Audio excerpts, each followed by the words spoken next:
Hey there, soulmates. Thank you in advance for joining the conversation on this Tuesday. We want to welcome you to FOXSOUL's Black Report.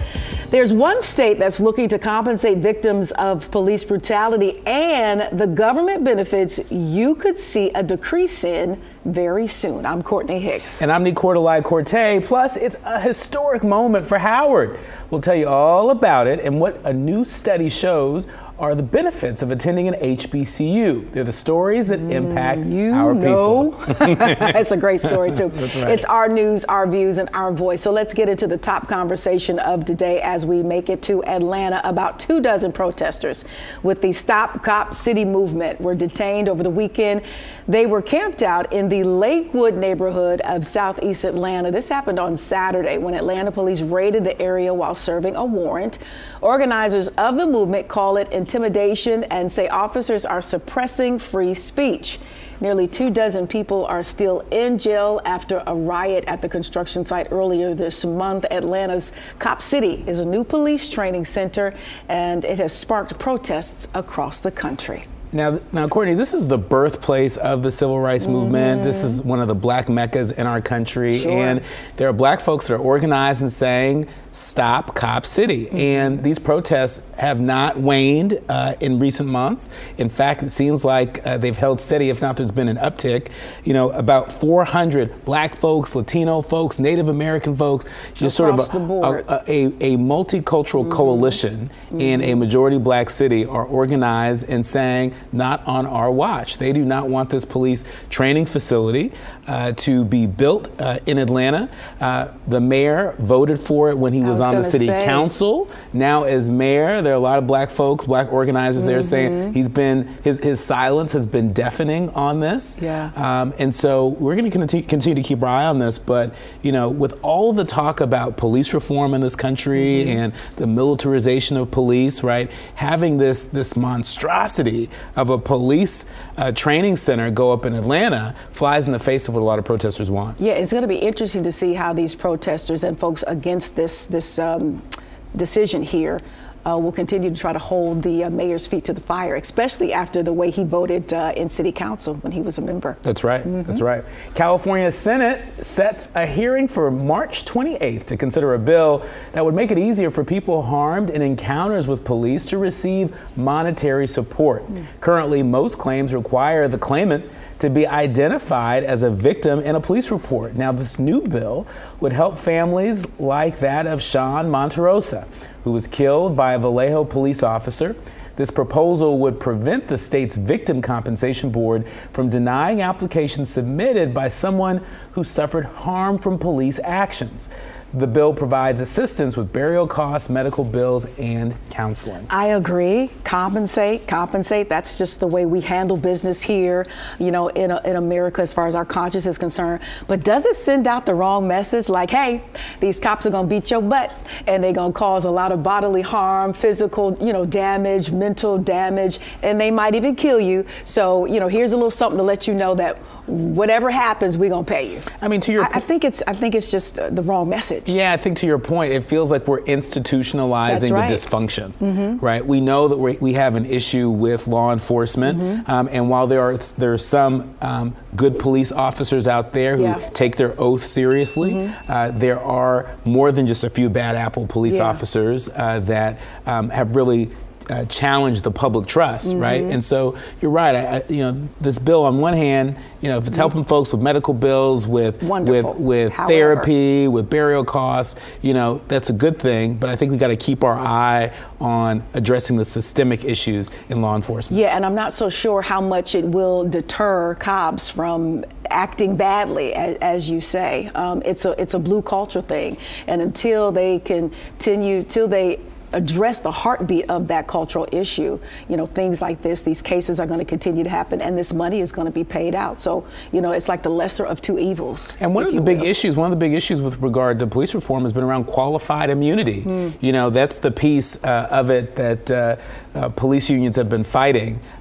You know, that ability to be able to hold an individual officer accountable financially for any actions that they take towards the public. Let's move on to to the family of Rasheem Carter, a black man who was found dead in Mississippi after allegedly being chased by white men hurling racial slurs, demanded a federal investigation after local authorities said they had, quote, no reason to suspect foul play. Now, Carter was reported missing in October after he sought help from the police and frantically called his mother on Monday. His loved ones and their attorney, Ben Crump, slammed local authorities for stonewalling them and for the initial determination saying they believe Carter was the victim of a brutal hate crime. Now, the Mississippi Bureau of Investigation is assisting in this probe. Absolutely outrageous. Mississippi. Absolutely outrageous. Yeah. You know, Nina Simone has a song about Mississippi. I can't say it on the air, but y'all can Google it, look it up. You know, this is Emmett Till again and again and again and again. As I read through the details of this story, I could not help but think of Emmett Till.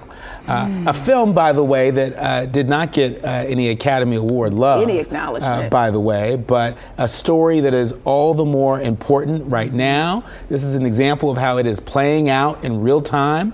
You know, the fact that you know, folks think that it's normal. You know, that this guy was calling out to his mom, reaching out to his mom for support, and you know, ends up dead, and nobody's being held accountable. Nobody's a suspect. Yeah. In 2023 in Mississippi. Yeah, and it's heartbreaking to hear these victims cry out for their moms in the midst of their distress.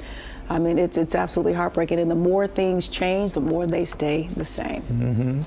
Well, Senator Elizabeth Warren has reportedly apologized twice to Vice President Kamala Harris for a remark she made about the 2024 election, but Harris has not yet returned the calls. The situation arose after Warren gave a radio interview where she didn't give a clear endorsement of Harris as the vice presidential candidate in the upcoming election. Warren later issued a statement clarifying her support for a Biden-Harris 2024 ticket.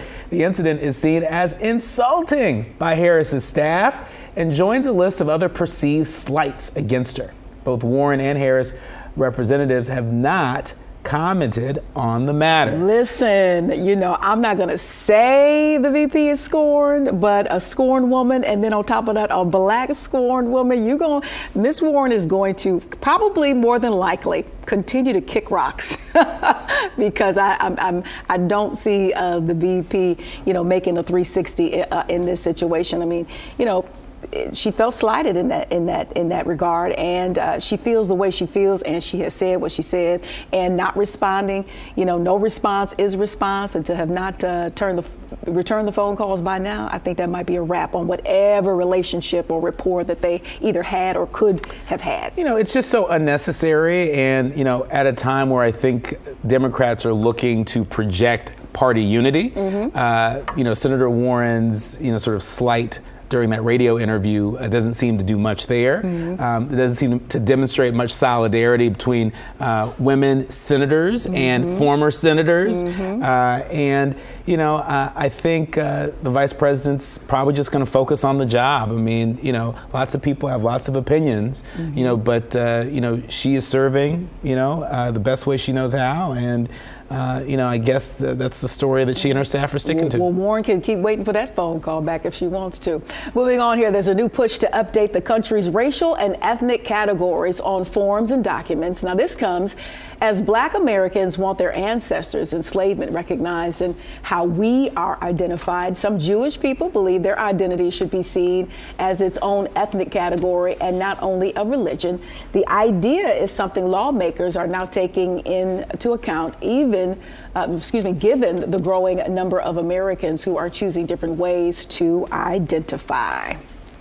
Yeah, I mean, I think this is fundamentally a good thing. You know, I mean, you know, our identities, you know, have evolved over the years. You know, once upon a time, you know, we were Negro, then, you know, colored, then Black, then African American, and now some people, you know, prefer, you know, going by Black in a more global sense. And so language changes over time, identities evolve over time, and it's good to see that the government is looking to find a way to expand definitions of identity as opposed to constrict definitions of identity as it pertains to government's tracking of information. Yeah, and looking even more into this, there's a debate as to getting rid of majority and minority, because they're saying it doesn't speak to the vast diversity of folks here in the States. And they're saying that there are some African Americans who want to be labeled as American freedmen,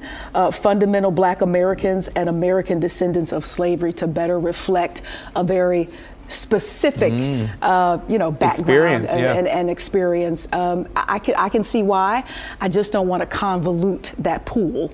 And there's so many that it just doesn't even make a difference, or there's so many that it doesn't have an impact, or the message gets lost in all of the rhetoric surrounding all of those labels. So I don't know. That's a tough debate. And to your point, that's a tough debate, because everybody matters. But you're right, and I wonder what difference that language might make in the debate over reparations, right? And so, if there are folks that want to go by, American, Black freedmen, who want to go by American descendants of slaves, I wonder how it might play out, it fits hand in that conversation. It really does fit hand in hand with that reparations argument.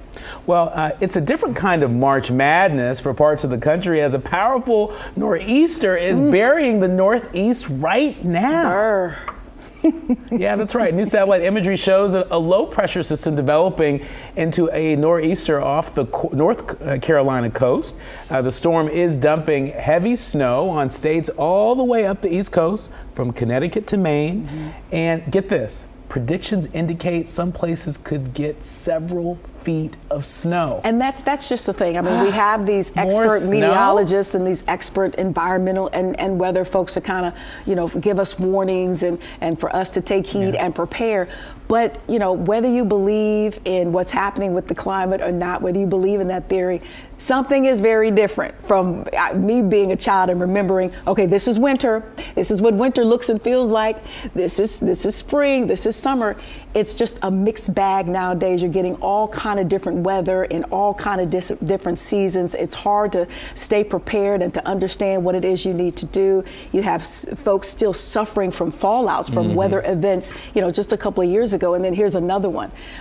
It's just very, it takes you aback, because things are, I don't know what's happening, whether you can argue all day about the climate, but something is very different. You're right. And things are happening that never really happened before. I mean, the fact that on the East Coast and West Coast, we're seeing severe weather events. Right. That seems a bit unusual, but what's important for us to also note, while this may be inconvenience for some of us, I also think about the unhoused population and the homeless folks, out there, people that are living in their cars that are having to, navigate this severe weather. So whether we're talking about the risk of flooding, rain, or cold temperatures, or inches and inches of snow, I'm thinking a lot about them. And so, if we can, let's make sure that we, give to our food pantries and to those nonprofits that are on the front lines, supporting folks that are unhoused right now.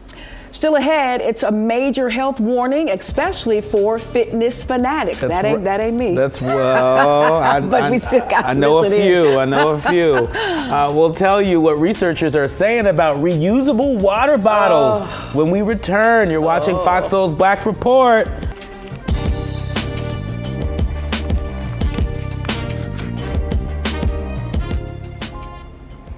Welcome back to FOXSOUL's Black Report. Well, a new study from Pew Research Centers shows that more Black Americans are unhappy with capitalism, with over half of those surveyed expressing dissatisfaction. You don't say. Black Americans were the only racial or ethnic group to view capitalism more negatively than positively. This stems from systemic economic inequality that has hindered generations of Black Americans from achieving the American dream. Despite this, supporting Black-owned businesses is seen as an effective means of upward mobility by a majority of Black adults. I'm not incredibly surprised by this because, remember, a lot of people were wondering why Bernie Sanders was getting so much support when he was running for the Democratic nomination. And even in places like my home state of California, a lot of folks were leaning towards Bernie. And I think part of it is his message around, socialism sort of resonated. And the fact of the matter is we have a mixed economy, right? And so, yes, this is a capitalist country, but there are aspects of our economy that embrace socialism, right? That's not completely who we are, but it is part of our economy. And so I'm not totally surprised that black folks have sort of mixed views on capitalism. I think it's just as simple as, listen, there's a 400 plus year start that other folks have. And for blacks, it's just a struggle getting to the starting line. So we have a problem with it because we don't necessarily believe in it. It hasn't benefited us. We don't have full access to it. And then, when you do, gain some footing and you see the finish line, all of a sudden it's moved and it's somewhere else. You can't even find it. You can never reach it. So I think it's just as simple as us never really being able to benefit from what capitalism has been all about. And to your point, I mean, maybe if we had 400 years of experience where capitalism has served us, served our people, served our communities, served our interests, maybe we might feel differently, but maybe that ain't the case. Maybe. That ain't the case. Well, in less than a year, there has been a surge of new players entering the black banking sector. The latest took place in February when Redemption Holding Company, a former white-owned bank, became a black-owned minority depository institution through an acquisition, making this the first time in U.S. history that a non-black bank was purchased by black owners.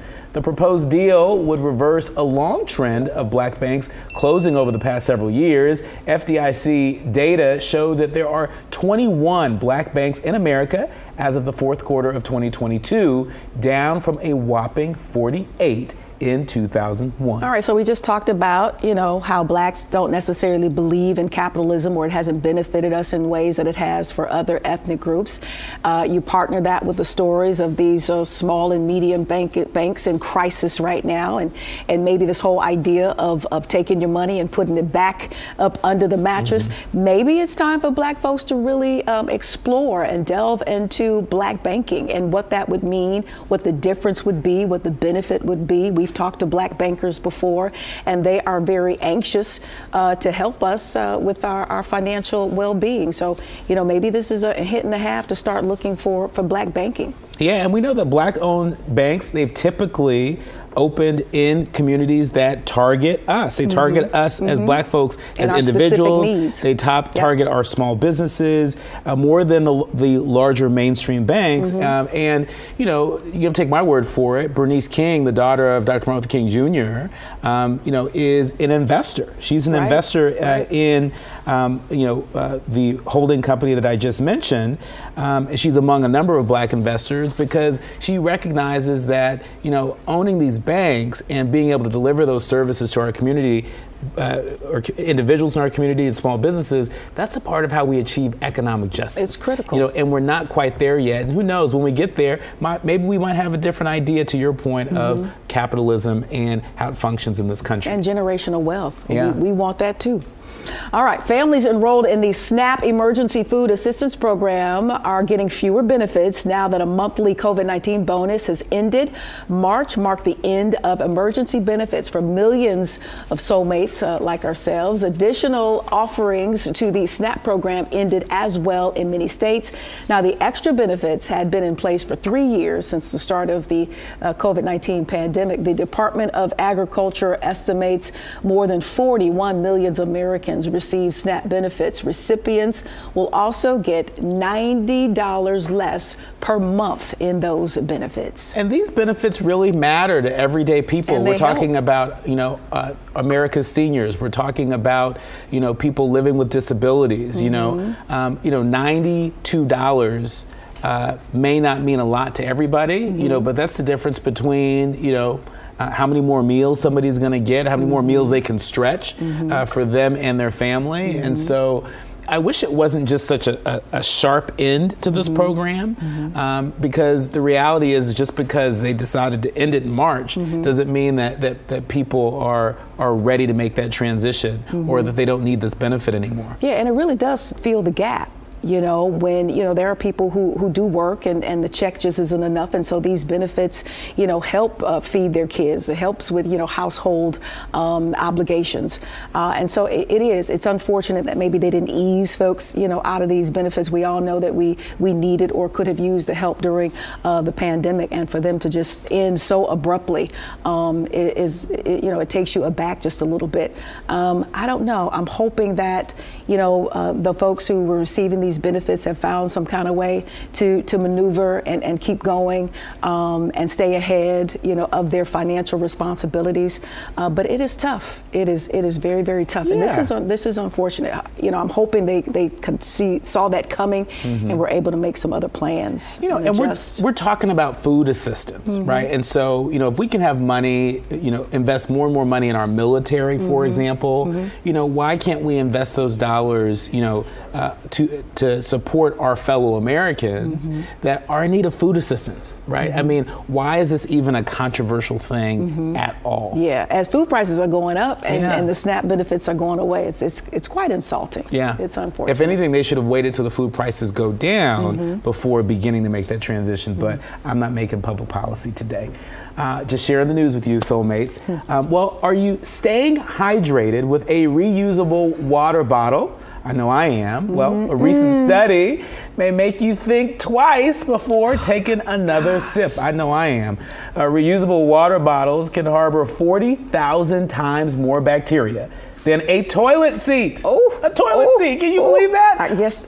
According to a study by waterfilterguru.com, two types of bacteria, including antibiotic-resistant gram-negative rods, were found on the spout, straw, and squeeze top lids. Squeeze top bottles were the cleanest, with only 10% of the bacteria found in other bottle types. While bottles can breed bacteria, they are not necessarily harmful. This is according to experts. Well, that was good. The study ended that way, saying they're not necessarily harmful, because I know a lot of people switch to that type of bottling to save the environment, because we know that those plastic, water bottles wreak havoc as far as, when we dispose them and how they continue to show up in the environment and cause damage to animals and their life and so on and so forth. But listen, that's just disgusting to hear and disgusting to read about.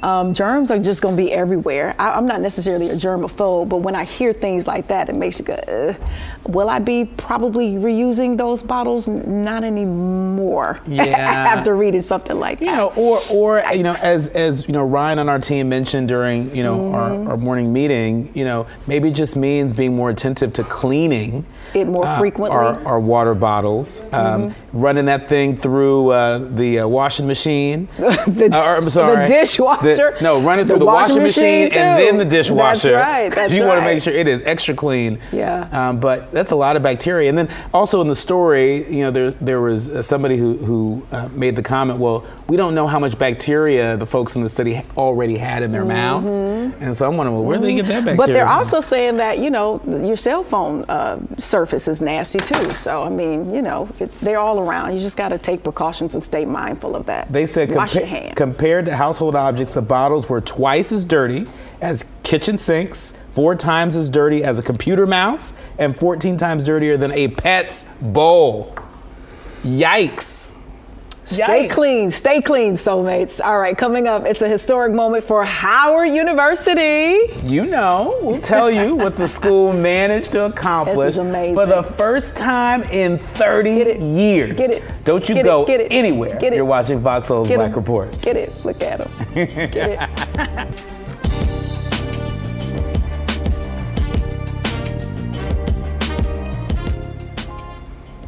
Welcome back to FOXSOUL's Black Report. Well, here's some uplifting and historic news. The Howard University community gets ready to send off its men's basketball team to Iowa in style. Oh, I'm so excited. The university planned a prep rally and other celebrations as the Bisons get ready to dance into the NCAA tournament for the first time in 31 years. The team has not been to the tournament since 1992. The Bisons won their third Mid-Eastern Atlantic Conference Tournament championship game by just 1 point and quickly took to social media afterwards, as you can see here, posting videos of the celebration. This is great. This is just so great that they're having this experience, and so many years in the making. I didn't know it'd been over 30 years. Before last time they've been to the NCAA. Yeah, it's been a minute. And let me tell you, this Howard basketball team. Yeah. These brothers got swag. Yeah, but athletically across the board, Howard has a tendency to dominate. So big ups to that athletic department and the folks and the coaches and the players and the staff. I've got plenty of Bisons in my life, and they let me know that all the time. I used to live down the street from Howard University in my DC days, messing up my traffic flow to work. But it's just great to see this representation, which is so very important, and it's great to see the folks who vote these college teams in recognized the hard work and the dedication and that winning streak that Howard University has had for a while now. So big ups, even though they're going against some Big Ten folks in Iowa, hey, no joke. I do believe that just an appearance is just a wonderful thing. I agree. Yeah. All right, researchers from the University of Minnesota School of Public Health examined the impact of structural racism in education on mental health. They looked at students who attended HBCUs compared with Black students who attend predominantly white institutions. It was found that institutional racism in education impedes on the mental health of Black students, and students also reported fewer depressive symptoms about 7 years after leaving an HBCU compared to those who attended most white institutions. Now, researchers also suggest that predominantly white colleges mirror some aspects of the HBU experience, like adding Black faculty, mentors, creating more spaces for Black students, and introducing more inclusive curriculums. Yeah, and so that means don't eliminate Black history being taught. Why did I know you were going to go there? Invest more in African American studies programs, invest more in Black educators, because we know Black teachers matter, right? All those things, are not just a series of one-offs, but that's a part of how we create a learning environment where our young people and our returning students can thrive, right? And that's a part of what this fight is all about. It is good trouble to get in indeed. And what was so interesting about this study is that these researchers, they tracked almost 500 Black students beginning in high school through college and several years after college, and found that the long-term impact of attending an HBCU that helped to combat some of the depressive symptoms that people sometimes experience after college. And so, certainly there's room for more study, but that is really encouraging, and not just for HBCUs to lean into these insights, but for predominantly white institutions to also lean into these insights. And having attended a PWI, we had to fight, we had to sit in, and we sat in that admin building and we fought, but it's a Black student union. We got support. We had Black caucuses in each individual dorm room, and then we were on code. We knew that 3 South Wonders was a Black floor. So we just found ways around to huddle. And of course, Michigan State University was not an HBCU, but a lot of my experience became Black because, you just had to be a part of curating that experience for yourself. Yeah. And also at USC, Somerville Place, shout out to Corliss Bennett, who helped to envision that. That was that safe space for a lot of Black students on my campus undergrad. I didn't live there. I lived on the 7th floor. They were on the 5th floor, but still a part of the same community. It makes a difference.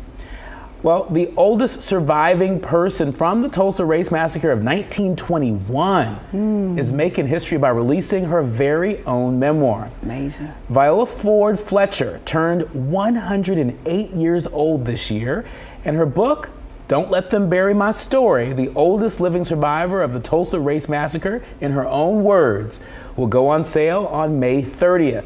And her memoir, Ms. Fletcher, affectionately known as Mother Fletcher, takes us through the journey of a terrified 7-year-old girl awakened in the middle of the night and forced to flee her burning neighborhood of Greenwood to current day, where she testified before Congress 100 years later to the date, seeking justice for the families of Greenwood.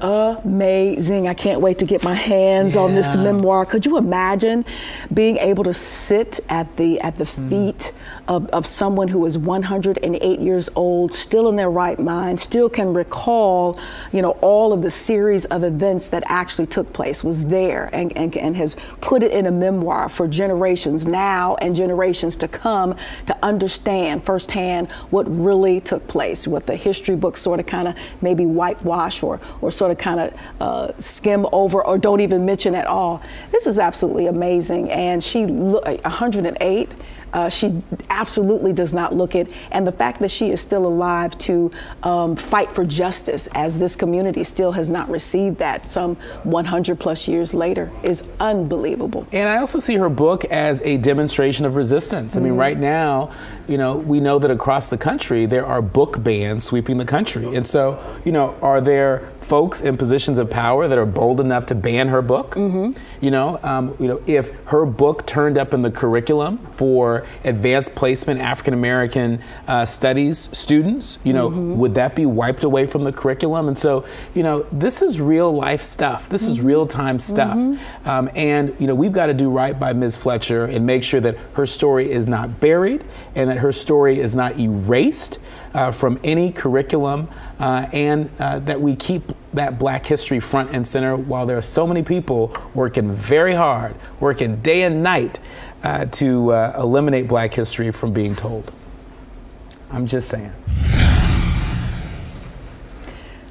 All right, today for Women's Her Story Month, we celebrate the living legend Exrania Clayton. At 93, Miss Clayton is still fighting the fight for people's rights and being celebrated for it. That's right. A statue of Clayton was recently unveiled at the corner of West Peachtree and Simpson Street in Atlanta at her already designated area known as Ronna Clayton Plaza. The civil rights advocate, Black culture curator, and broadcast television pioneer was recognized by elected officials and other civil rights leaders on International Women's Day. She is known in today's era for her popularly celebrated Trumpet Awards and now 30-year-old event highlighting African American accomplishments and contributions. And there's a Black female author in Dallas that is inspiring a whole new generation of writers with her new children's book. That's right. Her name is Elisa Brown, and the book is titled Meet Cairo, the bold, brown, and beautiful. And she's showing students they're just that. Wrote this wonderful book. And I hope that you guys enjoy it as much as I enjoyed writing it. I started really early. My mom was a big writer. By the time I had gotten to school, I had already fallen in love with books. When I learned the power of characters, the power of storytelling, it was crucial to me that I start writing. Cairo is ready for her walk. Cairo is a Coco Yorkie. She was my pride and joy. Stop, Cairo, stop, Lily yells. She got lost. I was devastated. I'd only have her 6 months. I felt like a complete failure. Cairo sees the park ahead. Come to find out, she was just around the corner in the dog park in our apartment complex, running away from our maintenance men that were trying to catch her. 2 yardmen see Cairo on the run. When I knew I wanted to write a book, when I knew I wanted it to star Cairo, I was thinking, what's the most exciting thing that's happened to Cairo? And I was like, well, probably it's something I don't know. It's whatever happened while Cairo was gone, being free, having a good time. Cairo is excited about the big wide world, but eventually she sees that people don't understand her off the bat. Cairo tilts her head and thinks, I'm not a squirrel, which is much what most of us experience as young people, as young Black people. Cairo thinks back to what Lily always says, when you are lost and afraid, remember, you are loved, beautiful, and wonderfully made. I want them to come away from the book knowing that it's okay to explore. It's okay for other people to get it wrong. We don't have the same feet. thinks Cairo, looking at her pause. And when you can look back in your heart of hearts and know that you're you at the end of the day, that's the best thing that can happen. Thank you so much.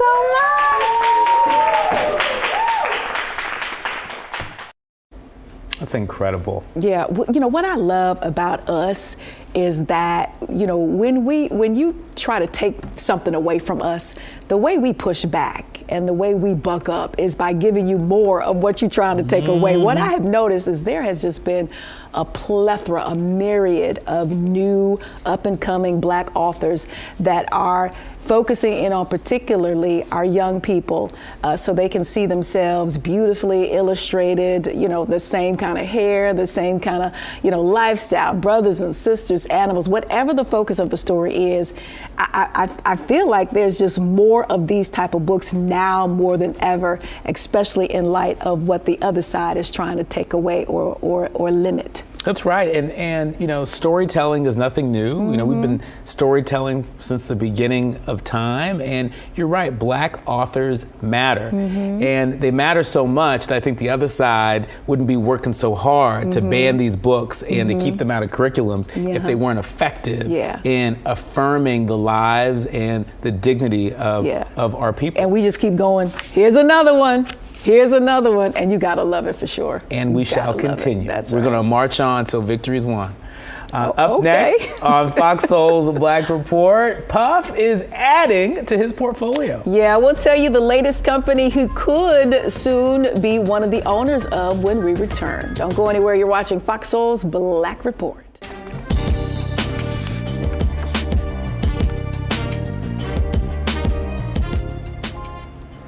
And we welcome you back to the conversation, Fox Soul's Black Report. Two rappers, Glorilla and Finesse 2 Times, may face legal action after a fatal New York concert. That's right. The family of victim Brandy Miller plans to sue the rappers, promoters, and Main Street Armory.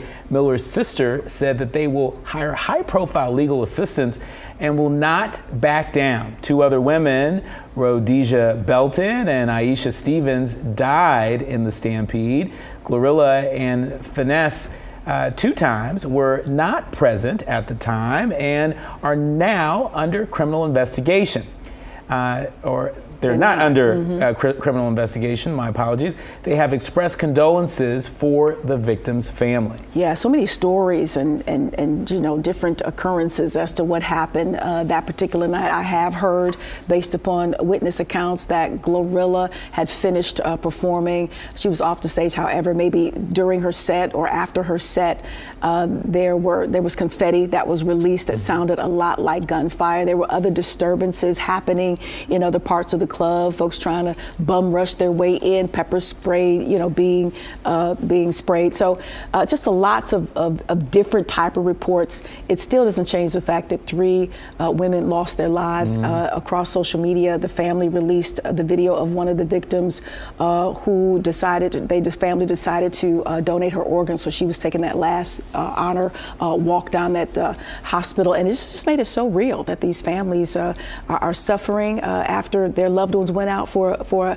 a night on the town to watch one of hip hop's new brightest stars, and it's just it's heartbreaking. So it's no surprise that these lawsuits are on the way or are here.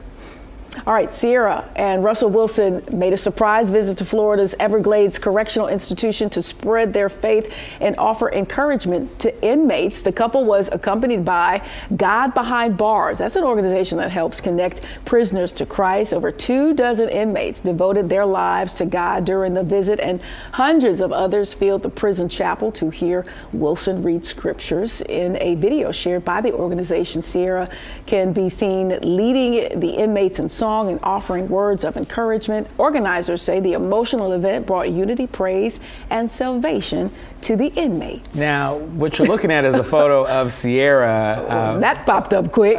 From, I think it's just past weekend at the Vanity Fair party, if I remember correctly. Yeah. But don't be fooled. Don't be fooled because, you know, while she can be a red carpet bombshell. She can also take her ministry inside the prison walls. And, we are all dynamic folks. And Ciara and Russell are no different. And so I just think this is a really incredible story. Who knew? Who knew that they were doing this, right? And the fact that now it's being shared with the public. My understanding is this isn't the first time that they've participated in this, sort of inside the prison ministry. Look, do what you can from where you are with what you have, and this is what it looks like for Ciara and Russell Wilson. There's a little bit of blowback. I mean, you go from to being claddily dressed, on the runway. So she's getting some, there's a mixed bag there about how people feel about it. But whether you agree with the dress or not, it was within context. It wasn't the Oscars. It was a Vanity Fair party, red carpet, and the theme was something along the lines of, the more you reveal, the better. And so Ciara was not the only one who was dressed in that way. If you kind of Google, you'll see all kinds of celebrities with even less on than what she had, believe it or not. So I think people assumed it was the Oscar red carpet, and people assumed that she just showed up in this manner, but she was really kind of depositing into what the night was supposed to be all about, whether you agree with it or not, and whether you agree with how she can go from holding hands to holy moly in regards to that dress. Did you really just say holy hands to holy moly? Holy hands to holy moly. I don't know. She looked great. Listen. If some of us soulmates could wear it, we would probably. I'm thinking if we can get into something like that and look like that, I'm not mad. You know who also has a tendency to look great? Who? Sean Diddy Combs. Sean Diddy Combs, he is reportedly interested in purchasing a majority stake in BET, including BET Plus and VH1, which are up for sale by Paramount Global. Now, according to a source close to the businessman, Diddy sees the acquisition as part of his plan to build a global media powerhouse owned by Black people. Diddy founded and currently serves as the chairman of Revolt, which has over 80 million homes, 12 million monthly digital visitors, and 18 million social media followers. Now, the potential purchase of BET would be historic and would help to build wealth in the Black community. Tyler Perry and Byron Allen are also contenders for the buyout. So if this happens to happen, I wonder how he would govern the both, with BET and Revolt sort of kind of seemingly being competitors. I'm interested to hear, how close to the finish line. Is this just talk, or if they're really headed to the finish line individually or maybe collectively? I'm talking, Diddy, Byron Allen, and Tyler Perry. And then I want to know why BET is up for sale. What's the problem with BET? Is it a pain in New York? You know what? You don't want to be bothered with it anymore. Why BET? Has it not been profitable? I'd like to, hear the answer to those questions as well from the parent company. Well, there are a number of media outlets, that have been bought and sold in recent years, and so Hulu, for example, ABC owns a part of it. At one point, Fox owned a part of it, or might own part of it, and so all of this is sort of par for the course. But my understanding is that with Diddy, he may be the public-facing person that's a part of the group that's looking to, put an offer in for BET, but that's not unusual. I mean, we certainly saw that with Magic Johnson and the purchase of the LA Dodgers. Yeah, he owns a stake in it, though it's not the majority stake, but it's a stake. And you can't diminish that, because that also helps to build Black wealth. And so, good luck to all of them. The fact that a Tyler Perry and a Diddy and a Byron Allen, all folks who have come from humble beginnings, who we have seen, really sort of grow as entertainers, as businessmen over the years, to see that they're all contending to purchase BET. That's very encouraging. Yeah, I don't know. I just feel like it's discounted, the deep discount on the clearance rack. I don't know. I feel some kind of way about it. All right, Prize Michelle from the Fugees, you remember, has broken his silence about the criminal conspiracy and campaign finance charges he faces after allegedly helping the Chinese government. In an interview with Rolling Stone, Michelle explained his involvement with a Malaysian businessman who is accused of stealing $4.5 billion from Malaysia's sovereign wealth fund. Michelle was charged with contributing over $1.1 million of that money to Barack Obama's 2012 re-election campaign, along with 2 other charges relating to a bid to get closer to the Trump administration. Michelle denied breaking any laws and turned down a plea deal. That means his trial is set to begin on March 27th. That's wild. That's wild and Isn't that crazy. crazy? It sounds like a thriller movie. It does. You know, and the $1 million donation to the 2012 re-election campaign for Obama, you know, that really threw me for a loop, right? And the fact that you know he was allegedly looking for a way to weigh into the Trump orbit. And so, you know, I just think that there are a lot of questions there. These are all allegations, right? And the fact that he's turning down a plea deal and saying, let's take this thing to trial, suggests that he must really feel that he's innocent and must feel like he has, you know, a really solid defense. And so we absolutely need to keep our eyes on this. Yeah, what's amazing to me is you go from the Fugees, you know, Prize from the Fugees to, you know, these high level folks and access to all of this money. What has been the journey from that to that? You know, did you get into financing? Is that something that you pursued, you know, after the Fugees thing, you know, was over? I just wonder how he got in the same room and was a part of those conversations to even have access to that money to facilitate it to different areas. That's what would be interesting to me. How did you get there? And there's a big difference between $4.5 billion and $1 million that you donated to the Obama campaign, right? I know. You know, and so, you know, how much of this is Praz sort of, you know, being, you know, sort of the last man standing, or the person, you know, left holding the bag, and so the scapegoat. You know, we'll continue to keep our eyes on this. But Praz, honey. Lord help us. Still ahead, changing the face of architecture, or should we say, adding more faces to it. I like that. We'll introduce you to the woman who is single-handedly making sure there's room at the table for Black architects. You're watching Fox Soul's Black Report. Welcome back to Fox Soul's Black Report. Well, historically, the barriers that kept Black folks from entering the architecture profession were rooted in racist laws and policies, but one woman is pushing to change that, as we still represent only a tiny fraction of those who design the spaces around us. That's right. Now, she's amazing. Her name is Pascal Sablin. She graduated with a Bachelor of Architecture degree from Pratt and earned a master's in architectural design from Columbia University. She serves as president of the National Organization of Minority Architects and became the youngest African-American inductee of the AIA College of Fellows for exceptional work and contributions to architecture. Nicola, she did that at the age of 38. Wow, wow, look at her. To help get students interested, Sablon founded Beyond the Built Environment, a platform dedicated to amplifying the work of people of color. You go, girl. This is incredible. You know, in college, one of my college roommates, Al Gramena, who is an architect today, I remember when he was studying architecture at USC, and it ain't easy, you know, and it's not the most lucrative career, particularly and it takes a very long time. At an entry-level point. That's right. And so it's not for the faint of heart. It's not. You know, but the fact that she's leaning into this, and more than that, she is creating opportunity for other Black architects and architects of color. That's what it's all about. That journey is just as rigorous as becoming like a medical doctor. If I can remember the stats, there's just over 120,000 architects, less than 3,000 are Black, and less than 600 are Black women. So she has definitely accomplished much against the odds, and the fact that she is creating a legacy that Black architects to come can live in is absolutely amazing as well. That's right. All right, Raquel Graham is the creator of Headlights and has now generated millions in sales thanks to a deal